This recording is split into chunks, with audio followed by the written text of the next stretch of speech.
Assalamualaikum warahmatullahi wabarakatuh. Bismillahirrahmanirrahim. Alhamdulillah, segala puji bagi Allah yang mana Allah telah memberikan kita semua, terutama nikmatul iman, nikmatul Islam, serta nikmat sehat wal afiat, sehingga pada hari ini kita masih diberi kesempatan oleh Allah untuk talabul ilmi, dalam kurung menuntut ilmu atau belajar.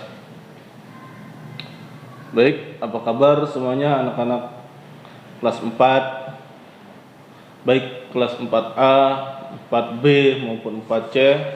Mudah-mudahan kalian senantiasa selalu dalam lindungan Allah Subhanahu wa taala.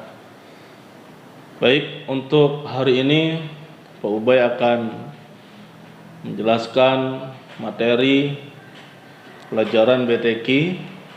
Apa sih BTQ itu? BTQ itu singkatan dari baca tulis Al-Qur'an, ya, dalam kurung belajar ilmu tajwid, ya.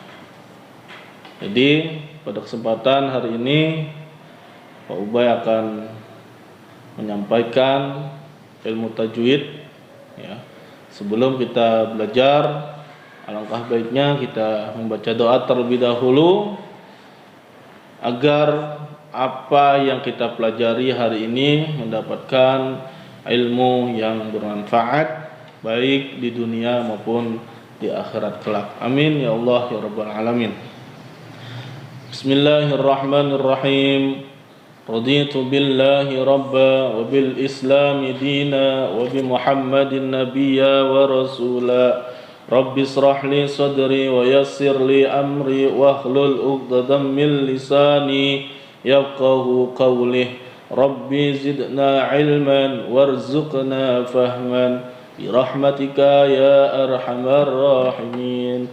Amin. Alhamdulillah. Baik, langsung saja pelajaran tajwidnya kalian simak baik-baik, ya.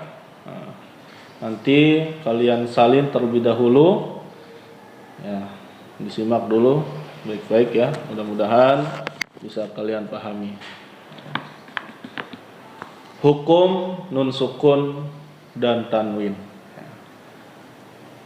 Hukum nun sukun, tahu ya, nun sukun itu huruf nun di atasnya harokat sukun. Nah, itu namanya nun sukun atau nun mati, ya.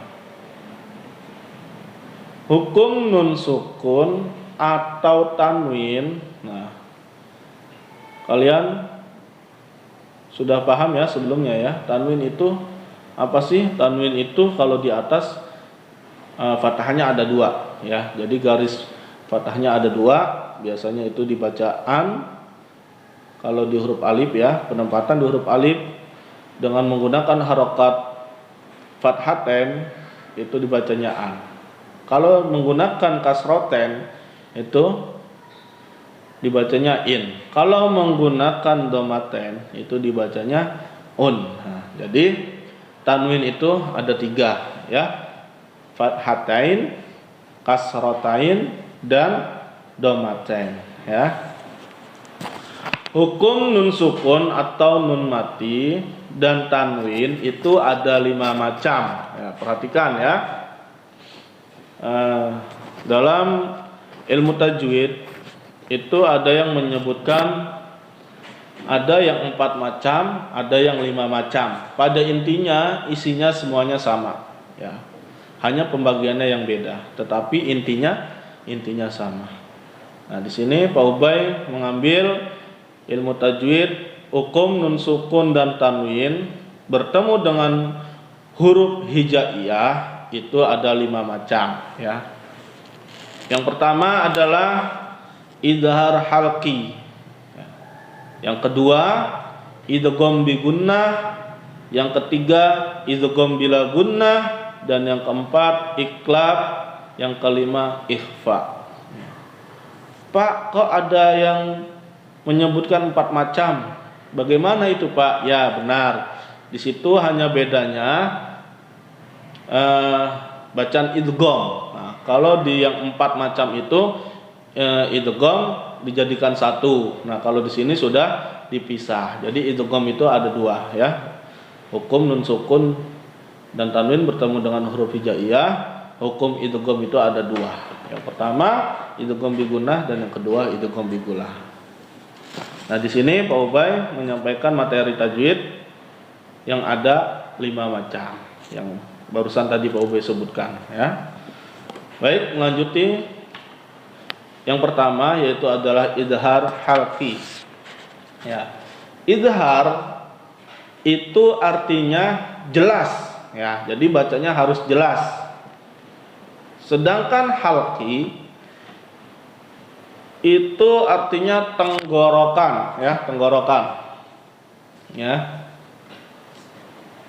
Hukum bacaan disebut idhar halqi yakni apabila ada nun sukun atau tanwin bertemu dengan salah satu huruf-huruf halqi. Nah, huruf halqi itu ada berapa? Ada 6 ya.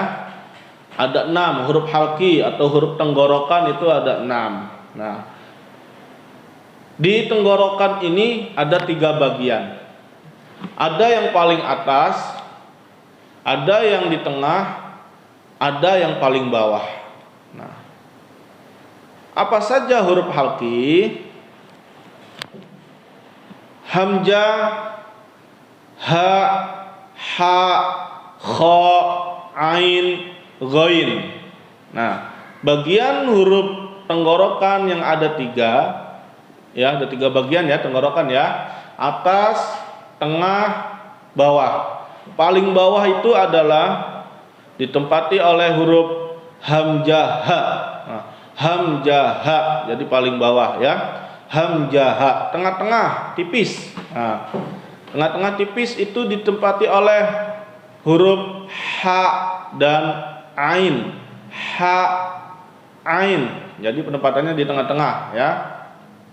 Yang paling atas, nah ini ditempati oleh huruf kha dan ghain. Jadi agak ngorok ya.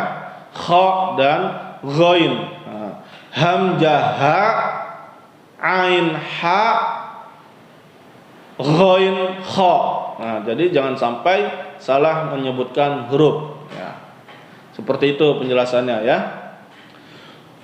Huruf-huruf ini disebut halqi karena makhraj itu apa sih? Tempat keluarnya huruf ya, makharijul huruf tersebut adalah berada di dalam kerongkongan ya, tenggorokan, kerongkongan ya. Cara membaca nun sukun atau tanwin yang demikian itu harus terang, jelas dan pendek. Nah, jadi nggak boleh dipanjangkan. Cara membacanya harus jelas. Ya, bunyi suaranya tetap jelas, tidak boleh samar dan tidak boleh didengungkan. Jadi harus jelas ya. Contohnya sebagai berikut. Nah, Pak kasih contoh ya. Ada nun sukun bertemu hamzah. Cara bacanya harus jelas. Wa man ahsana. Wa man ahsana. Nah, jadi jangan didengungkan atau disamar-samarkan. Ya, salah itu ya. Wa man ahsana. Nah, itu salah ya. Jadi yang benar wa man ahsana. Ada nun sukun bertemu dengan ha. Dibacanya min hum. Nah, jadi harus jelas. Nun sukun bertemu ha. Watun hituna. Ya, nun sukun bertemu ha. Nun sukun bertemu kha. Wa min khalfihim. Ya. Nun sukun bertemu ain. An'amta. Dan nun sukun bertemu dengan huruf ghain. Fasayun ghiduna. Nah, jadi semuanya harus dibaca jelas ya. Di dalam Al-Quran banyak hukum-hukum bacaan idhar halqi. Nun sukun bertemu dengan 6 huruf itu. Nah, maka wajib dibaca izhar atau dibaca jelas ya. Kalau kalian membaca Al-Quran, ada nun sukun bertemu dengan salah satu huruf tenggorokan yang 6 itu tadi, itu dibacanya harus jelas, ya. Paham ya? Nah, selanjutnya ada contoh tanwin. Nah, contoh tanwin sama, bacanya juga harus jelas. Ada tanwin bertemu hamzah, tanwinnya ini fathaten. Cara membacanya azaban aliman, azaban ban aliman. Nah, itu harus jelas semuanya ya. Ya, contoh-contohnya sebagai berikut ya. Ada tanwin bertemu ha, kullan hadaina. Nah, jadi setiap ada tanda nun sukun atau tanwin bertemu dengan huruf 6 yang tadi, maka wajib dibacanya jelas. Nah, itu hukumnya di dalam tajwid adalah bacaan izhar halqi ya. Mungkin itu saja yang bisa Pak Ubay sampaikan. Mudah-mudahan bisa dipahami dan bermanfaat buat kalian semuanya ya.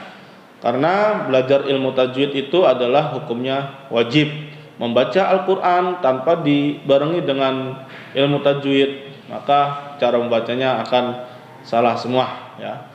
Hukum membaca Al-Quran itu wajib ya, fardu ain dengan menggunakan ilmu tajwid ya. Makanya belajar ilmu tajwid itu hukumnya wajib ya. Belajarnya fardu kifayah, tetapi mempraktekannya fardu ain ya. Ya, mudah-mudahan bisa kalian pahami ya, sedikit-sedikit yang penting paham daripada banyak-banyak nggak paham-paham. Nah, itu yang dinamakan percuma ya. Baik, terima kasih. Apabila ada kekurangan dalam penyampaian, mohon dibukakan pintu maaf yang seluas-luasnya. Akhirul kalam, wallahul muwaffiq ila aqwamit thoriq. Wassalamualaikum warahmatullahi wabarakatuh.